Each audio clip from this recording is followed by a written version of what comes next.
I was repotting some plants today, and I had to stop what I was doing for a moment, because I had a realization that made me think about myself from 2 years ago. These plants had been in the same pots for years, and for a long time they were fine.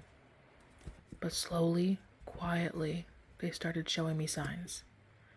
Leaves that lost their brightness, roots wrapping so tightly around themselves they couldn't absorb the water I was trying to give them, pushing against the walls of the only space they'd ever known. They weren't dying, but they weren't flourishing either. They had simply outgrown where they were. When you repot a plant, you can't just drop it in new soil and hope for the best.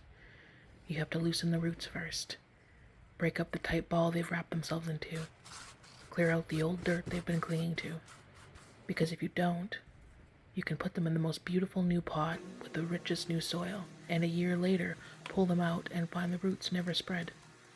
They stayed in their tight, familiar ball, too conditioned to their old limitations to reach into the new space they'd been given. I know people like that.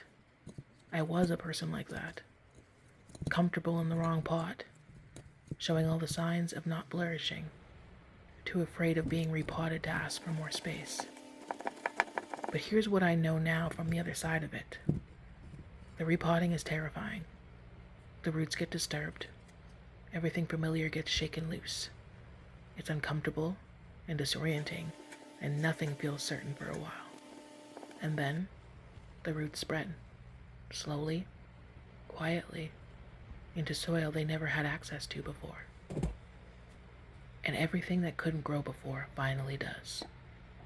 If you've been showing signs, pay attention to them. You might have simply outgrown where you are. And that's not failure. That's just time for a bigger pot.